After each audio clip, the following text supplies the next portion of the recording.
संपूर्ण देवताओं के तेज से देवी का महालक्ष्मी रूप में अवतार और उनके द्वारा महिषासुर का वध। ऋषि कहते हैं, राजन, रंभ नाम से प्रसिद्ध एक असुर था जो दैत्य वंश का शिरोमणि माना जाता है।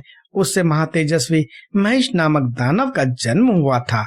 दानव राज महिष समस्त देवताओं को युद्ध में पराजित करके देवराज इंद्र के सिंहासन पर जा बैठा और स्वर्गलोक में रहकर त्रिलोकी का राज्य करने लगा।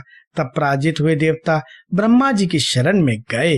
ब्रह्मा जी भी उन सबको साथ ले उस स्थान पर गए जहाँ भगवान शिव और विष्णु विराजमान थे। वहां पहुंचकर सब देवताओं ने शिव और केशव को नमस्कार किया तथा अपना सब वृत्तांत यथार्थ रूप से ब्यौरेवार कह सुनाया। वे बोले, भगवान, दुरात्मा महिषासुर ने हम सबको स्मरण गण में जीतकर स्वर्गलोक से निकाल दिया है, इसलिए हम इस मृत्युलोक में भटक रहे हैं और कहीं भी हमें शांति नहीं मिल रही है। उस असुर ने इंद्र आदि देवताओं की कौन कौन सी दुर्गति नहीं की है। सूर्य, चंद्र, वरुण, कुबेर, यम, इंद्र, अग्नि, वायु, गंधर्व, विद्याधर और धारण, इन सब के तथा अन्य लोगों के भी जो कर्तव्य कर्म है, उन सब का वह पापात्मा असुर स्वयं ही करता है। उसने दैत्य पक्ष को अभयदान कर दिया है, इसलिए हम सब देवता आपकी शरण में आए हैं। आप दोनों हमारी रक्षा करें और उस असुर के वध का उपाय शीघ्र ही सोचें, क्योंकि आप दोनों ऐसा करने में समर्थ हैं। देवताओं की यह बात सुनकर भगवान शिव और विष्णु ने अत्यंत क्रोध किया। रोष के मारे उनके नेत्र घूमने लगे। तब अत्यंत क्रोध से भरे हुए भगवान शिव और विष्णु के मुख से तथा अन्य देवताओं के शरीर से तेज प्रकट हुआ। तेज का वह महान पुंज अत्यंत प्रज्वलित हो दसों दिशाओं में प्रकाशित हो उठा। दुर्गा जी के ध्यान में लगे हुए सब देवताओं ने उस तेज को प्रत्यक्ष देखा। संपूर्ण देवताओं के शरीर से निकला हुआ वह अत्यंत भीषण तेज एकत्रित हो एक नारी के रूप में परिणत हो गया। वह नारी साक्षात महिषमर्दनी देवी थी। उनका प्रकाशमान मुख भगवान शिव के तेज से प्रकट हुआ था। भुजाएं विष्णु के तेज से उत्पन्न हुई थी। केश यमराज के तेज से अभिभूत हुए थे। उनके दोनों स्तन चंद्रमा के तेज से प्रकट हुए थे।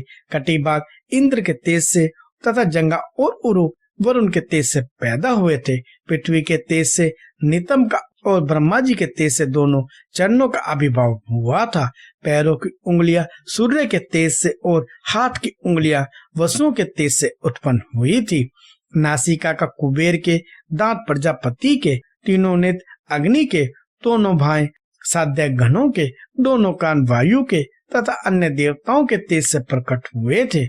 इस प्रकार देवताओं के तेज से प्रकट हुई कमलालय लक्ष्मी ही वह परमेश्वरी थी। संपूर्ण देवताओं की तेजो राशि से प्रकट उन देवी को देखकर सब देवताओं को बड़ा हर्ष हुआ, परंतु उनके पास कोई अस्त्र नहीं था। यह देख ब्रह्मा आदि देवेश्वरों ने शिवा देवी को अस्त्र शस्त्र से संपन्न करने का विचार किया।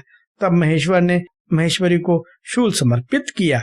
भगवान विष्णु ने चक्र, वरुण ने पाश, अग्निदेव ने शक्ति, वायु देवता ने धनुष और बाणों से भरे हुए दो तरकश और शचीपति इंद्र ने व्रज एवं घंटा प्रदान किए। यमराज ने कालदंड, प्रजापति ने अक्षमाला, ब्रह्मा ने कमंडलू एवं सूर्यदेव ने समस्त रोमकूपों में अपनी किरणें अर्पित की। काल ने उन्हें चमकती हुई ढाल और तलवार दी। क्षीर सागर ने सुंदर हार तथा कभी पुराने न होने वाले दो दिव्य वस्त्र भेंट किए। साथ ही उन्होंने दिव्य चूड़ामणि, दो कुंडल, बहुत से कड़े, अर्चंद्र, केयूर, मनोहर नुपुर, गले की हंसुली और सब उंगलियों में पहनने के लिए रत्नों की बनी हुई अंगूठियां भी दी। विश्वकर्मा ने उन्हें मनोहर फरसा भेंट किया। साथ ही अनेक प्रकार के अस्त्र और अमोघ कवच दिए। समुद्र ने सदा सुरम्य एवं सरस रहने वाली माला दी और एक कमल का फूल भेंट किया। हिमवान ने सवारी के लिए सिंह और आभूषण के लिए नाना प्रकार के रत्न दिए। कुबेर ने उन्हें मधु से भरा पात्र अर्पित किया और सर्पों के नेता शेषनाग ने विचित्र रचना कौशल से सुशोभित एक नागहार भेंट किया। जिसमें नाना प्रकार के सुंदर मणियां गुथी हुई थी। इन सब ने तथा दूसरे देवताओं ने भी आभूषण और अस्त्र शस्त्र देकर देवी का सम्मान किया। तत्पश्चात उन्होंने बारंबार अट्ठास करके उच्च स्वर से गर्जना की। उनके उस भयंकर नाद से संपूर्ण आकाश गूंज उठा। उससे बड़े जोर की प्रतिध्वनि हुई, जिससे तीनों लोकों में हलचल मच गई। चारों समुद्रों ने अपनी मर्यादा छोड़ दी, पृथ्वी डोलने लगी। उस समय महिषासुर से पीड़ित हुए देवताओं ने देवी की जय जयकार की। तदंतर शिव देवताओं ने उन महालक्ष्मी स्वरूपा पराशक्ति जगदम्बा का भक्ति गदगद वाणी द्वारा स्तमन किया।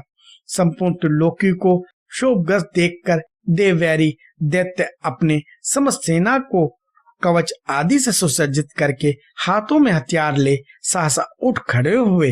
रोष से भरा हुआ महिषासुर भी उस शब्द की ओर लक्ष्य करके दौड़ा और आगे पहुंचकर उसने देवी को देखा, जो अपनी प्रभा से तीनों लोगों को प्रकाशित कर रही थी। इस समय महिषासुर के द्वारा पालित करोड़ों अस्त्रधारी महावीर वहां आ पहुंचे। चक्षुर, चामर, उद्रुप, कराल, उद्दत, बाष्कल, ताम्र, उग्रस, उग्रवीर्य, विडाल, अंधक, दुर्धर, दुर्मुख, त्रिनेत्र और महानु ये तथा अन्य बहुत से युद्ध कुशल शूरवीर समागमों में देवी के साथ युद्ध करने लगे। वे सब के सब अस्त्रों की विद्या में पारंगत थे। इस प्रकार देवी और दैत्य गणों द्वारा परस्पर जूझने लगे। उनका वह भीषण समय मार्ग काट में ही बीतने लगा। इस तरह भयानक युद्ध होने के बाद महिषासुर देवी के साथ माया युद्ध करने लगा। तब देवी ने कहा, रे मूढ़, तेरी बुद्धि मारी गई है, तू व्यर्थ हट क्यों करता है? तीनों लोकों में कोई भी असुर युद्ध में मेरे सामने टिक नहीं सकते। यूं कहकर स्वर कलामयी देवी कूदकर महिषासुर पर चढ़ गई और अपने पैर से उसे दबाकर उन्होंने भयंकर शूल से उसके कंठ में आघात किया। उनके पैर से दबा होने पर भी महिषासुर अपने मुख से दूसरे रूप में बाहर निकलने लगा। अभी आधे शरीर से ही वह बाहर निकलने पाया था कि देवी ने अपने प्रभाव से उसे रोक दिया। आधा निकला हुआ होने पर भी वह महाअदम दैत्य देवी के साथ युद्ध करने लगा। तब देवी ने बहुत बड़ी तलवार से उसका सिर काटकर उस असुर को धराशायी कर दिया। फिर तो उसके सैनिकगण हाय हाय करके नीचे मुख करके भयभीत और रणभूमि से भागने लगे और त्राय त्राय की पुकार करने लगे।